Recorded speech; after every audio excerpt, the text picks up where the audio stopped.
Magandang umaga sa inyong lahat dyan, mga talentadong Pinoy. Ayan, nandito naman yung boss talentado ninyo. So ngayon mga kaloy, meron tayong pinagawang isang seat na sliding. Ito na yon. I-actual ko sa inyo yung mga bawas nito mamaya pagpuputol. Yun, dito i-circle sa inyo yung mga bawas para makabuo kayo ng isang slide. Isang seat lang ito mga talentado. Isang seat lang ito na sliding. So ang ituturo ko sa inyo mga lace para mapuputol natin. Ito yung mga instruction natin. Ayan. Kalapit ko lang sa inyo mga katalentado ha. Kasama na yung mga tarantado dyan kung gusto manonood. Ayan, isang seat lang yan na sliding. Ang sukat niya, lalapit ko lang yan ha. Yan. Ang sukat ng sliding natin mga kaloy is 52-38 saka 46 1/2 yung height. So para makabuo tayo ng isang sliding, kailangan i-apply natin itong mga lace nito. Yun ang dapat yung tandaan. Ito ko ano ko lang, i-zoom ko lang konti. Bala kayo kung ano, pwede niyo i-stop yung ano, to i-zoom lang para makita niyo mga ano dito, mga instruction. So yan. Unang-unang gagawin natin mga kaloy, dito sa ano, dito tayo bumase sa sukat.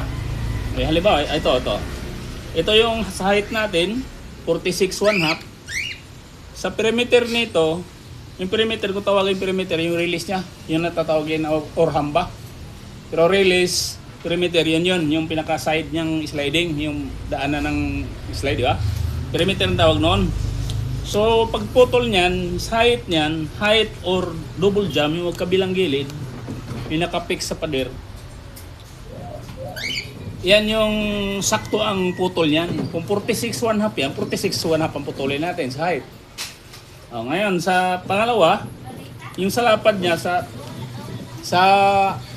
double head at saka sa double cell, ang putol natin dyan is mag-list tayo ng 1 inch. 1 inch or 25 mm or 2.5 cm. Ayan.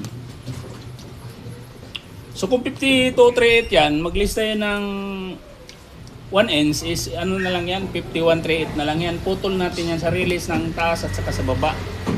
Ayan, diba? Sundan nyo lang yan para mga katalentado dyan. Sundan nyo lang yung instruction ko at saka basahin nyo dito sa nasa baba. Detalyado yan. So kompleto na tayo sa ano, release natin or perimeter. Yan ang putol dyan. Gagawin tayo dito sa panel, yung pinaka-panel niya, pinaka-slide niya, yung nag-i-slide. So ngayon, ang gagawin natin, sa height niya, mag-list tayo ng 1 3/4. Ayan.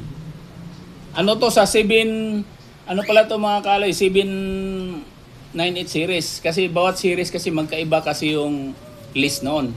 So kailangan natin kapain. Pang 798 series lang ito. So balik tayo doon sa ano, sa panel. So kung 46 1/2 yung height, base doon sa sukat natin sa hamba, mag-list tayo ng 1 3/4 or 4.5 cm. So ang mangyayari dyan ay 44 3/4 na lang yan, ang sukat niyan. Mag-list tayo ng sa 46 1/2, mag-list tayo ng 1 3/4, 44 1/2 na lang yan. So yan ang putol natin ng patayo ng dalawang lock style at saka dalawang interlocker. Yung lock style yung magkabilang gilid. Inilalagyan natin, hinahawakan natin or nilalagyan natin plus lock. Tapos ito naman yung gitna, yun ng interlocker, dalawa rin putulin natin ha. 44 3/4. Kaya nag-list na tayo ng 1 3/4, diba? Kasi dyan lang medyo maingay yung aso mga katalentado. So ngayon, pagdating sa lapad mga master, mag-list tayo ng 518 or 13 cm. Yan, 518. Magbase pa rin tayo dito sa sukat natin. Mag-list tayo ng 518. So magiging ano na lang yan, 47 1/4. List 5/8, diba? Ngayon, i-divide natin siya sa 2. Ayan, yan na yung putol natin sa bottom rail at saka top rail natin. 2358, 2358, 2358. Ayan, di ba? So ngayon, yun ano natin, mabuo na natin yun, makakaltas, doon natin pagkakaltas, pagpapanser, yan na yung pinakasaktong putol ng, para makabuo tayo ng isang sliding window. So ngayon, dadako tayo doon sa actual, naituro ko na sa inyo yung, dito sa drawing natin at sa mga list dito, sa actual tayo, magpuputol tayo. So ngayon gagawin natin mga kaaloy, mga master, mga katalentado dyan, putol-putulin muna natin yung video natin. So prepare muna natin yung makina natin saka tayo magpuputol. No? Hanggang doon siguro sa pag-assemble na ito. Kasi isang set lang naman ito para at least kahit paano, mayroon tayong video na kompleto magmula dito sa ano. Ang pinaka-importante dito mga katalentado, yung ito talaga yung list. Huwag natin kalimutan.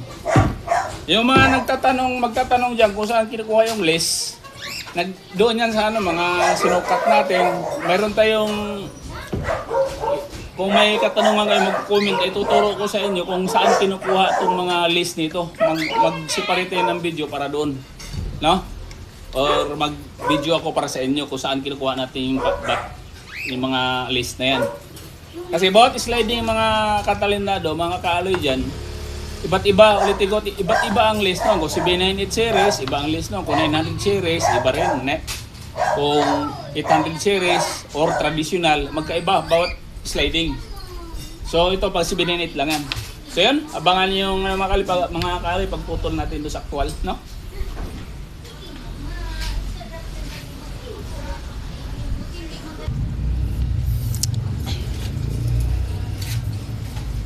Ngayon katalentado Pinoy dyan, ito na sa pagpatuloy natin. Gamit pa rin yung meter stick natin na ginagawa ng malaking bagay. Diba? Hindi na tayo kailangan gumamit ng metro pa. Diba? Salpak lang natin ito dito. So, may video ako dito sa mga talentado. Hanapin nyo lang. Mag-scroll lang kayo. Up lang kayo. Makikita niyo yung video ko dito sa regarding dito DIY ko na meter stick para mapabilis yung trabaho natin. So isit lang natin sa ito na yung natin 46 1/2 sa double jump. Double jump tayo na ngayon. 46 1/2. Isang malaking bagay ito mga kaaloy pagka mga master kapag mayroon kayong DIY na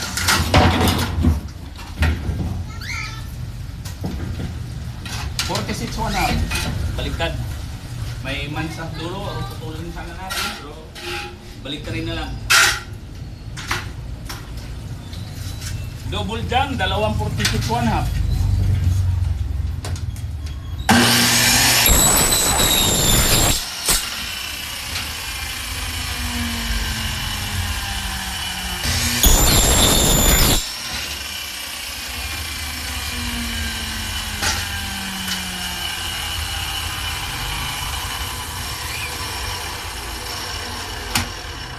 Wala nang preno yung makina ko mga talentado.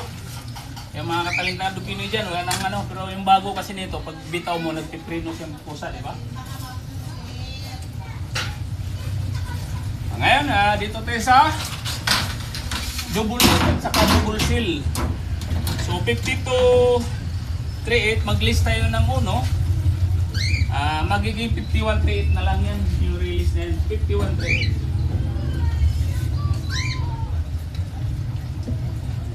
Set natin sa 5138. Putol tayo ng double head.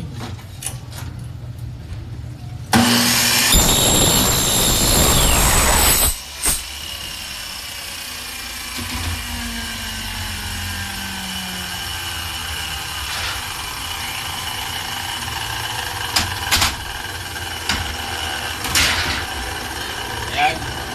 Tapos isang double seal.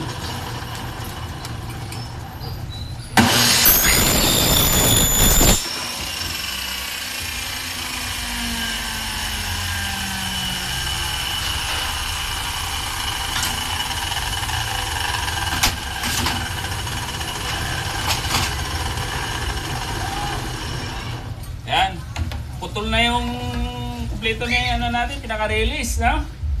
Dadako tayo roon sa panel. So ito na yung putulin natin, yung interlocker at saka lock style. Pareho lang ang putol niyan. So 46 1/2, release ka ng 1 3/4, magiging ano na lang yan. 44 3/4, 46 1/2. Nagkuha lang kayo ng metro mga kaloy. Ano? 46 1/2, release 1 3/4, magiging 44 3/4 na lang yan. Interlocker at saka lock style. So ito yung interlocker. And hanapin natin yung walang damage mga master, no? Dito tayo sa kabila, kaya medyo mayubo. Yan. Yan, mga talentadong Pinoy, sa mga gustong magkaroon ng talent na tulad nito, manonood lang kayo, sigurado pagkakaroon kayo.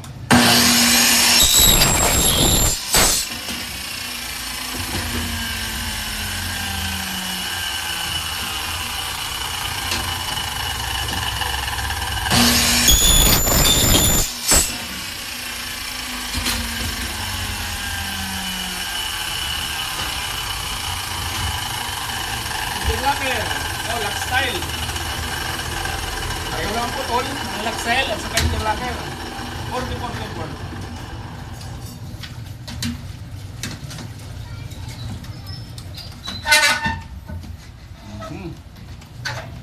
Medyo mataas, wala akong kalso rito sa ano. Ingat lang.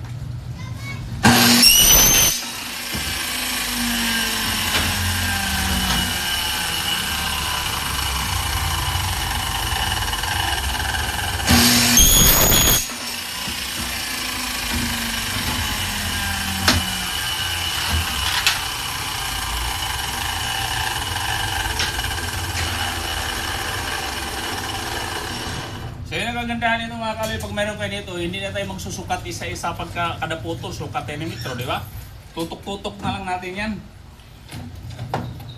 Ayan, pagdating dito sa lapad mga talentado, mga katalentado, mga master, dito pa rin tayo bumasi sa lapad niya, sa kung anong sukat na ano, doon tayo laging bumasi. Sa original na sukat ng hamba na 52-38. So 52-38, mag-list tayo ng 518 or 13 mm at 13 cm. Ang kalabasan ng ano is 47 1/4 na lang. Ngayon sa 47 1/4 na yon, sa top rail at saka bottom rail, i-divide to na natin yan. So 47 1/4, i-divide mo sa ito yan, magiging 23.58 na lang yan. Diba? 23.58, ilagay natin dito sa 23.58. Yan. So dahil slide yan, dalawang panel, putulin natin dito. Kasi si 798 series naman ito, pareho lang ang bottom rail at saka top rail niya. Basta si 798 series. Ganon din sa 900 series, pareho lang ang ano nun. Ang naiba lang yung traditional lang kasi magkaiba yung top rail nun. So, apat ang putulin natin.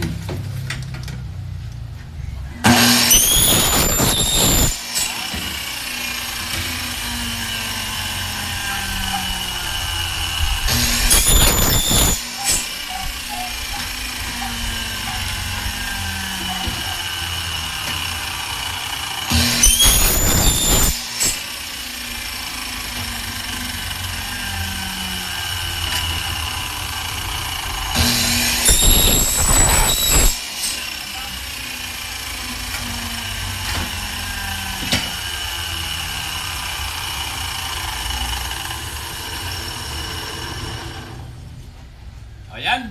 So, kumpleto na yung ano natin. Kumpleto na lahat yung pinutol natin magmula sa perimeter hanggang sa panel frame.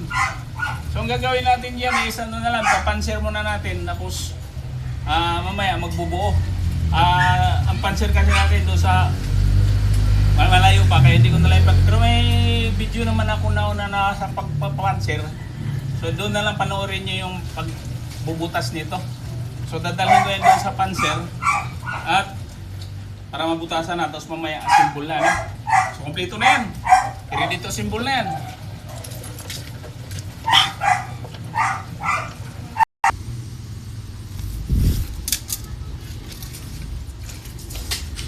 dito mga boss, mga ano, tuloy natin. Ito na panser na natin, may mga butas na yan. Hindi ko na lang napakita sa inyo. So ngayon yung mga ka-alloy, mga master, sinterlock na ang ginagamit ko nito kasi ang nauna kasi nakabit doon, sinterlock din. So pangit pagka maiiba, di ba? Meron kasi akong ginagawa nung una na paisa-isa kasi yung gawa nito. Matagal na yun. Sinterlock lang ginagamit ko. Saka hindi rin naman ito ganong masilang kasi kakilala ko lang, kapitbahay ko lang. Pwede na yung sinterlock. So ito kabit ko na itong pinaka-hook niya. Bago ko inasibol, kakabit na para hindi mahirap, di ba? Kasi nasa loob ng kanal ilalagay natin yung hook. Pag nilagyan natin sa salamin, hindi na natin siya malagyan ng hook, di ba? O 2238, 44 1/2, 44 340 divided sa ayan. Siguraduhin lang natin na alam natin kung saan yung bandang labas, di ba? Ayan, bandang baba. Tandaan lang natin kung saan yung nakaposisyon. Kasi pag nalagyan natin ng salamin yan, baklas naman tayo yung salamin pag nagkamali tayo. Ayan na yan. I-posisyon natin lagi yung aluminum kung saan yung bandang labas.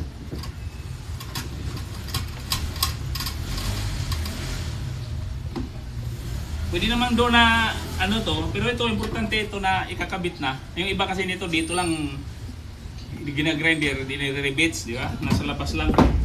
Pero mas maganda kasi yan talagang ganyan talaga yung pagkakabit niyan para hindi basta-basta matatanggal ng mga masasamang loob. Di ba? Kasi kung dito lang sa labas yan, i-rebits mo lang, madaling tanggalin. Yan. So ayan, nakaganyan, nakaposisyon ng ganun yan. Ayan, tama yung posisyon na yan. Nasa bandang, yan ang labas ng ano. Yan, ang naka-hook, nakaharap dito. So yun, nilagay na rin natin yung pinaka-sinterlock niya. Ganun din naman to, sintro-sintro lang gagawin natin. 22-3, basta. Tapos pantay mo lang itong labi dyan para hindi kikis-kis. Yan.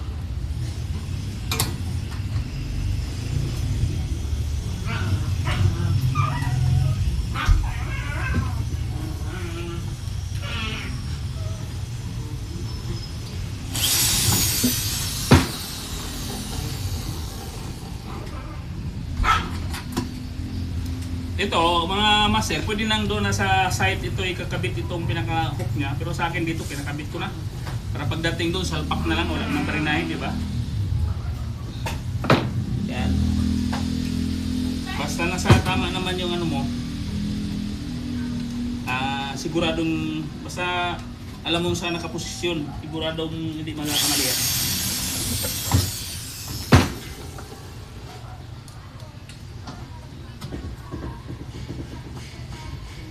Ayan, iba dyan, pwede i-rebits lang ito, di ba?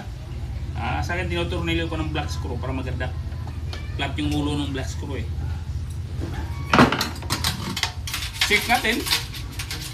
Tingnan natin kung pantay sa taas. Check natin ang gano'n, no? Oh. So, tama-tama lang, di ba? Oh. Hindi, gano'n na yan. Pagka inasimbula natin yan, hindi na magbabago.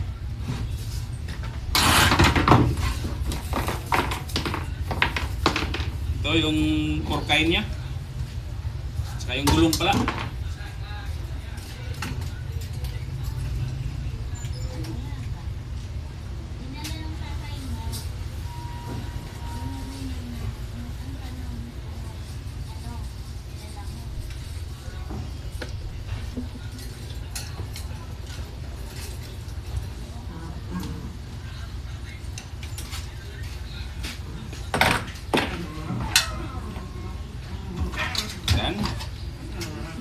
So bandang baba, mayroon dito mga kaaloy, yung may pinapanser natin, yan may kaltas sa baba.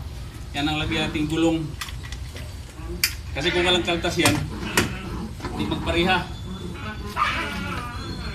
Pwede rin namang maiksi kunti yung bandang ano, pero pag pinarehas mo ang putol niyan, or obligado tayong magpapanser. May kumpleto naman yung panser natin, mayroon naman pang kaltas para sa bottom rail.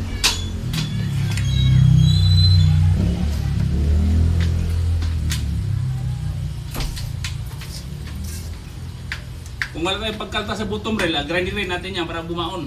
O kaya, iksian natin konti ng mga halos 1/8 yung ano natin, pangbaba. Yun ang technique yan. Ba, medyo matigas ah.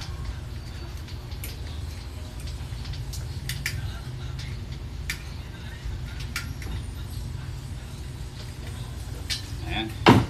So, simbolin lang naman ito mga kalay. Medyo matigas itong ano na to. Tanggalin natin, palitan natin ng screw. Maya uli mga kalay kasi medyo ano, para di umaba yung video natin, simbol muna natin. Screw lang naman yan, katulad nitong ginagawa natin. Push muna natin konti.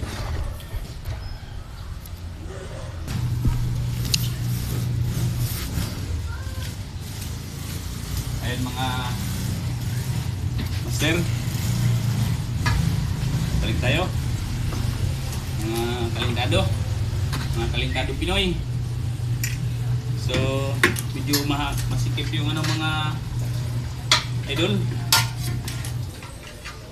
Masikip yung mahaba masyado yung ano, puno.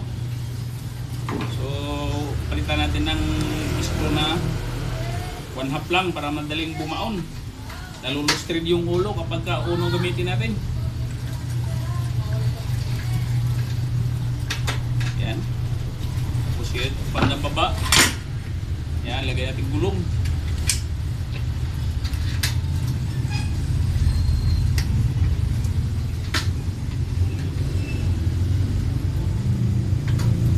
Dahil lang magkano. Titibay naman yan kasi may silan pa. Mas nainam sana kung 1/2 kasi baka mabalian pa tayo na, no? Mahirap pag nabalian. Yan. Balian tayo ng screw, di ba? Mahirap tanggalin. 1/2 lang ano, 6/1 lang kasi at saka 6/1/2 madaling mabali pag kursahin. Lagyan, huwag natin kalimutan maglagay-lagay ng plastic na tawagin porkain. Madali na pagka naputol natin sakto at saka na-pants na natin, madali na simbulin. Ito kahit mga helper lang gagawa nito o kaya yung mga nag-aaral na gusto matuto na mag-ano ng aluminum, sundan nyo lang yung mga video ko, siguradong may matutunan kayo kahit na paisa-isa lang gagawin ninyo, di ba? Sundan nyo yung mga technique, yung mga list na ano, yeah? Sayang din pagka ano to, makakaminos ko pagka marunong kayong gumagawa.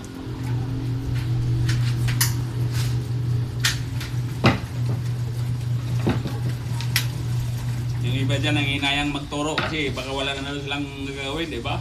Sa laki ng, sa dami ng tao ng Pilipinas, hindi natin kayang anuhin yun. Hindi natin kayang akuin lahat ng trabaho na yun, di ba? So yan, okay na yung mga panel natin. Yan, dalawa na yung nasipul natin. So, dito na tayo sa perimeter natin. Titingnan natin kasi ibang panser kasi di tapat. Tingnan natin yung ano nito kung tapat.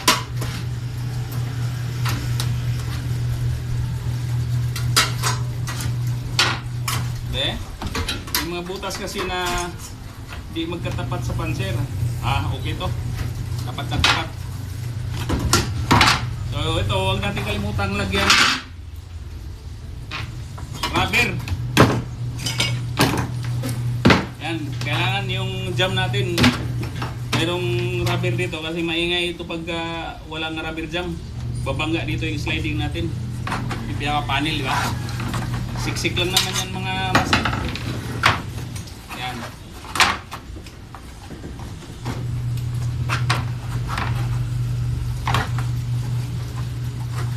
Yan, mamaya medyo may katigasan lang. Lagyan siguro natin ng langis. O, pag matigas, langisan natin. Sana ba yung langis dito?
tuloy-tuloy pa yung video natin. Hindi kasi matumba kanina. So, sinsya na kayo mga kaloy, hindi na ano yung... Hindi pa naman ako marunong mag-edit pa mga kaloy. Kaya wala mo nang edit-edit yan. Kung ano lang video na ano natin, yan, totoo yan lahat. Walang edit-edit. Walang cut.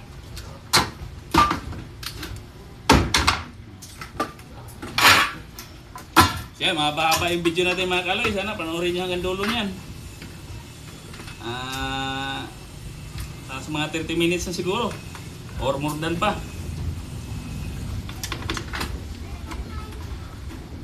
Yan.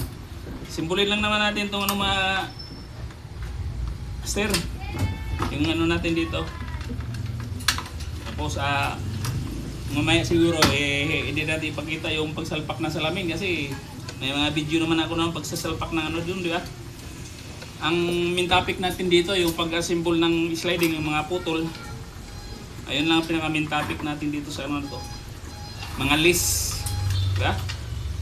Yan ang pinaka-importante sa lahat yan kasi pag hindi natin i-apply yun, pag hindi natin alamin yung anong list na yan, hindi tayo makabuo ng isang sliding window. Diba? Kailangan natin na memoryahin yun or alamin yung mga iba't ibang list sa height at saka sa width. Yung pinaka-importante yan para makagawa tayo ng isang bintana na sliding.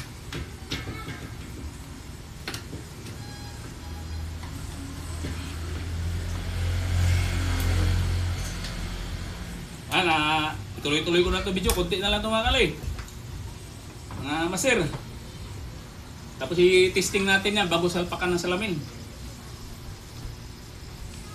Yan.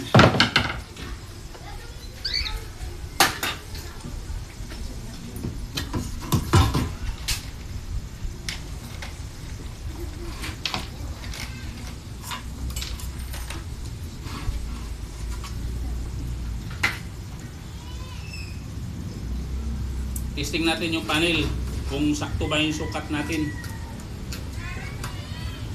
doon sa list na pinagawa natin, kung accurate ba or baka sabihin dyan na ano, sambat-samba. Pag sablayan, sablay tayo. Kasama sa trabaho yung sablay. Pero malabo yan kasi isang sheet lang yan. Karamihan nga, di sumasablay yung marami sa isa pa, di ba? Tapi importante malaman ninyo kung legit ba to, legit na manggagawa. Yan. So, dalawang screw pa. Yan. So, alam natin kung ano, para hindi magkamali mga master, kailangan itapat-tapat natin yung aluminum natin.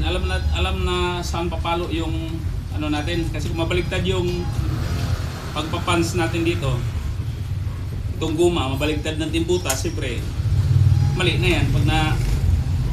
Pag nagsalubong yung anong guma na yan. Yan. Isa pa. Ito na lang.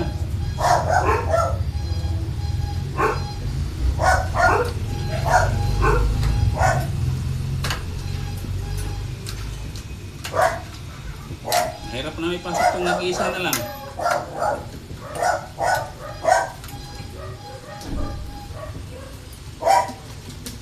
Yan o, pag nag-iisa mahirap. Nahin natin yung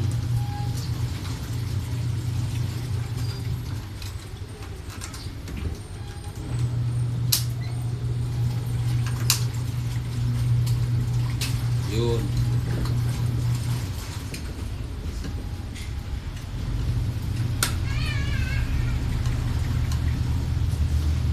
Ang kaganda dito sa YouTube kasi hindi tayo nagmamadali ng ano, di ba? Hindi katulad sa Facebook. Parating hinahabol na naman doon. Next lang oras. So yan, kumpleto na. Yan yung nasabi kong kailangan ano natin. Hindi ko sa may gawing ano, dito yung babangka yung sliding sa may bandang labas yan. Dito sa may bandang loob. Yung sa parte sa akin dito, ito sa banda sa loob. So, i-testing natin. Kung tama ba? Ito yung pantaas. Ito yung may keeper. So ito yung huli nating salpak. Iuna natin itong bandang loob. Kasi mas mataas itong, mas mababa itong release sa baba. Tising natin.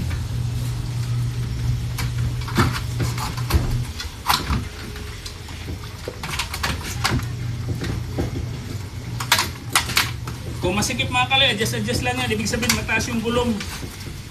O yan o. Mayroon tayong adjuster dito. Pwede babaan ito dito. Ayan. Para bumaba yung gulong. Ayan o. Para gagana.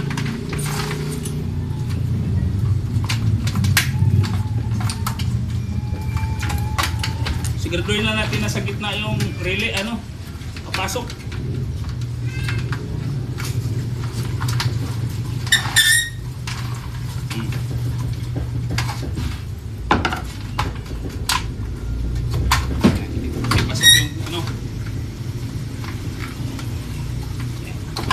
Pag hindi pasok, mahirap i-slide. Pero pag naka-fix naman na yan mga kaloy, pagka nandun na sa yan, madali na mag-slide yan.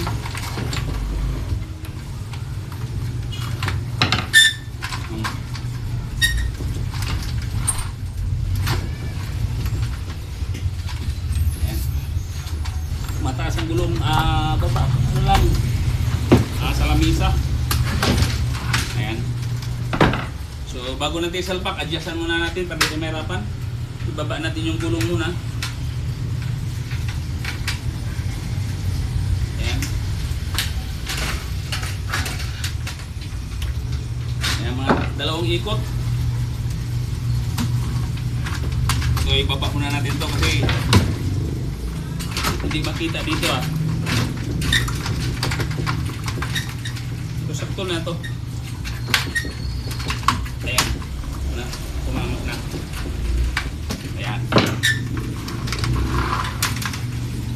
Ayan. Ganyan. Lagay natin yung bandang labas.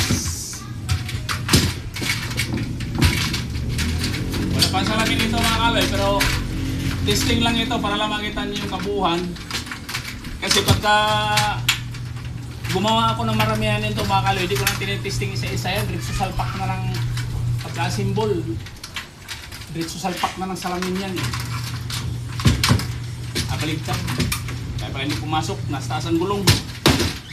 Ayan, sorry. Kasama sa pagkakamali ang trabaho, hindi pagkakamali.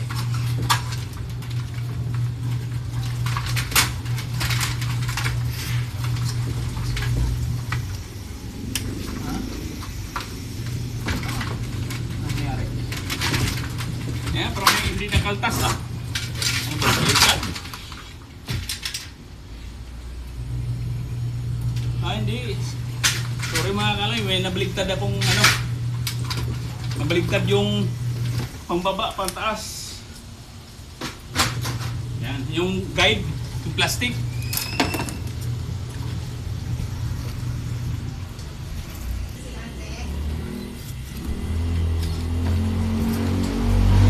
Yan, may nabaligtad lang master.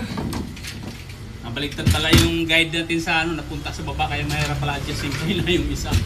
So kasama sa trabaho natin yan. Importante alam natin na tayo ito may nabaliktad. Kasi pag hindi natin sinecheck yung mga kaloy, mahirap mag-slide. Yeah? Yan.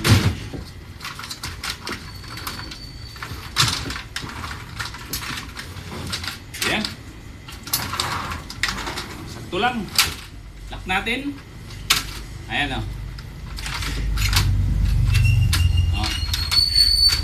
So hindi pa ganong mag-fit yung lock kasi hindi pa naka-fix doon sa Pero sakto na siya. Ayan, tama-tama lang. Ayun lang ang kaibahan dito mga kalay. Kaya nang inayawan ko rito sa Yan, babangga kasi ito. So madaling masisira kasi ito. Kaya ginagawa ko dito kadalasan, tulad nung ginawa ko marami, plus lock ang ginagamit ko. Yan diba? So sisirain yung nito sa lalo na pag mabigat. Pero ganun pa man, may nauna na tayo doon. So yun ang gagawin natin para hindi maiba. Diba? So kung dito.